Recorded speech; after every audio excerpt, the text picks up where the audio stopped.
மத்தேயு அதிகாரம் 15. அப்பொழுது எருசலேமிலிருந்து வந்த வேதபாரகரும் பரிசேயரும் இயேசுவினிடத்தில் வந்து, உம்முடைய சீஷர்கள் முன்னோர்களின் பாரம்பரியத்தை ஏன் மீறி நடக்கிறார்கள்? கை கழுவாமல் போஜனம் பண்ணுகிறார்களே என்றார்கள். அவர்களுக்கு அவர் பிரதியுத்தரமாக, நீங்கள் உங்கள் பாரம்பரியத்தினாலே தேவனுடைய கற்பனையை ஏன் மீறி நடக்கிறீர்கள்?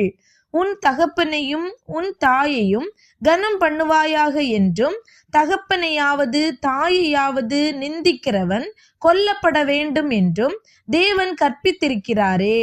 நீங்களோ எவனாகிலும் தகப்பனையாவது தாயையாவது நோக்கி, உனக்கு நான் செய்யத்தக்க உதவி எது உண்டோ அதை காணிக்கையாக கொடுக்கிறேன் என்று சொல்லி தன் தகப்பனையாவது தன் தாயையாவது கனம் பண்ணாமற் போனாலும் அவனுடைய கடமை தீர்ந்ததென்று போதித்து, உங்கள் பாரம்பரியத்தினாலே தேவனுடைய கற்பனையை அவமாக்கி வருகிறீர்கள். மாயக்காரரே, உங்களை குறித்து இந்த ஜனங்கள் தங்கள் வாயினால் என்னிடத்தில் சேர்ந்து தங்கள் உதடுகளினால் என்னை கனம் பண்ணுகிறார்கள். அவர்கள் இருதயமோ எனக்கு தூரமாய் விலகி இருக்கிறது. மனுஷருடைய கற்பனைகளை உபதேசங்களாக போதித்து வீணாய் எனக்கு ஆராதனை செய்கிறார்கள் என்று ஏசாயா தீர்க்கதரிசி நன்றாய் சொல்லியிருக்கிறான் என்றார். பின்பு அவர் ஜனங்களை வரவழைத்து அவர்களை நோக்கி, நீங்கள் கேட்டு உணருங்கள். வாய்க்குள்ளே போகிறது மனுஷனை தீட்டுப்படுத்தாது, வாயிலிருந்து புறப்படுகிறதே மனுஷனை தீட்டுப்படுத்தும் என்றார். அப்பொழுது அவருடைய சீஷர்கள் அவரிடத்தில் வந்து, பரிசேயர் இந்த வசனத்தை கேட்டு இடறல் அடைந்தார்கள் என்று அறிவீரா என்றார்கள். அவர் பிரதியுத்தரமாக, என் பரமபிதா நடாத நாற்றெல்லாம் வேரோடே பிடுங்கப்படும். அவர்களை விட்டுவிடுங்கள். அவர்கள் குருடருக்கு வழிகாட்டுகிற குருடராயிருக்கிறார்கள். குருடனுக்கு குருடன் வழிகாட்டினால் இருவரும் குழியிலே விழுவார்களே என்றார். அப்பொழுது பேதுரு அவரை நோக்கி, இந்த உவமையை எங்களுக்கு வெளிப்படுத்த வேண்டும் என்றான். அதற்கு இயேசு, நீங்களும் இன்னும் உணர்வில்லாதவர்களாய் இருக்கிறீர்களா?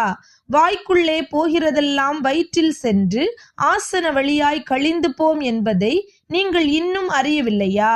வாயிலிருந்து புறப்படுகிறவைகள் இருதயத்திலிருந்து புறப்பட்டு வரும். அவைகளே மனுஷனை தீட்டுப்படுத்தும்.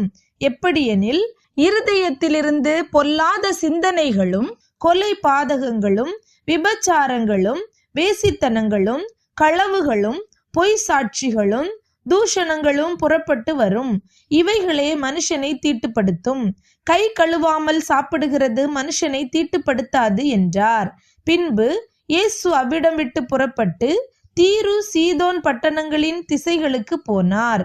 அப்பொழுது அந்த திசைகளில் குடியிருக்கிற கானானிய ஸ்திரீ ஒருத்தி அவரிடத்தில் வந்து, ஆண்டவரே, தாவீதின் குமாரனே, எனக்கு இரங்கும். என் மகள் பிசாசினால் கொடிய வேதனை படுகிறாள் என்று சொல்லி கூப்பிட்டாள். அவளுக்கு பிரதியுத்தரமாக அவர் ஒரு வார்த்தையும் சொல்லவில்லை. அப்பொழுது அவருடைய சீஷர்கள் வந்து, இவள் நம்மை பின்தொடர்ந்து கூப்பிடுகிறாளே, இவளை அனுப்பிவிடும் என்று அவரை வேண்டிக் கொண்டார்கள். அதற்கு அவர், காணாமற் போன ஆடுகளாகிய இஸ்ரவேல் வீட்டாரிடத்திற்கு அனுப்பப்பட்டேனே அன்றி மற்றபடி அல்லவென்றார். அவள் வந்து, ஆண்டவரே, எனக்கு உதவி செய்யும் என்று அவரை பணிந்து கொண்டாள். அவர் அவளை நோக்கி, பிள்ளைகளின் அப்பத்தை எடுத்து நாய்க்குட்டிகளுக்கு போடுகிறது நல்லதல்ல என்றார். அதற்கு அவள், மெய்தான் ஆண்டவரே, ஆகிலும் நாய்க்குட்டிகள் தங்கள் எஜமான்களின் மேஜையிலிருந்து விழும் துணிக்கைகளை தின்னுமே என்றாள். இயேசு அவளுக்கு பிரதியுத்தரமாக, ஸ்திரீயே, உன் விசுவாசம் பெரிது, நீ விரும்புகிறபடி உனக்கு ஆக கடவது என்றார். அந்நேரமே அவள் மகள் ஆரோக்கியமானாள். இயேசு அவ்விடம் விட்டு புறப்பட்டு கலிலேயா கடலருகே வந்து ஒரு மலையின் மேல் ஏறி அங்கே உட்கார்ந்தார். அப்பொழுது சப்பாணிகள், குருடர், ஊமையர், ஊனர் முதலிய அநேகரை திரளான ஜனங்கள் கூட்டிக் கொண்டு இயேசுவினிடத்தில் வந்து அவர்களை அவர் பாதத்திலே வைத்தார்கள். அவர்களை அவர் சொஸ்தப்படுத்தினார். ஊமையர் பேசுகிறதையும் ஊனர் சொஸ்தமடைகிறதையும் சப்பாணிகள் நடக்கிறதையும் குருடர் பார்க்கிறதையும் ஜனங்கள் கண்டு ஆச்சரியப்பட்டு, இஸ்ரவேலின் தேவனை மகிமைப்படுத்தினார்கள். பின்பு இயேசு தம்முடைய சீஷர்களை அழைத்து, ஜனங்களுக்காக பரிதபிக்கிறேன். இவர்கள் என்னிடத்தில் 3 நாள் தங்கி இருந்து சாப்பிட ஒன்றுமில்லாதிருக்கிறார்கள். இவர்களை பட்டினியாய் அனுப்பிவிட எனக்கு மனதில்லை. வழியில் சோர்ந்து போவார்களே என்றார்.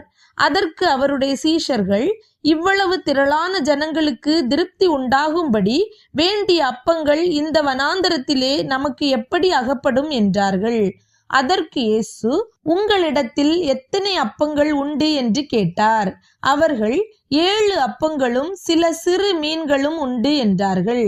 அப்பொழுது அவர் ஜனங்களை தரையில் பந்தியிருக்க கட்டளையிட்டு, அந்த 7 அப்பங்களையும் அந்த மீன்களையும் எடுத்து ஸ்தோத்திரம் பண்ணி பிட்டு தம்முடைய சீஷர்களிடத்தில் கொடுத்தார். சீஷர்கள் ஜனங்களுக்கு பரிமாறினார்கள். எல்லாரும் சாப்பிட்டு திருப்தி அடைந்தார்கள். மீதியான துணிக்கைகளை 7 கூடை நிறைய எடுத்தார்கள். ஸ்திரீகளும் பிள்ளைகளும் தவிர சாப்பிட்ட புருஷர் 4000 பேராயிருந்தார்கள். அவர் ஜனங்களை அனுப்பிவிட்டு படவில் ஏறி மக்தலாவின் எல்லைகளில் வந்தார்.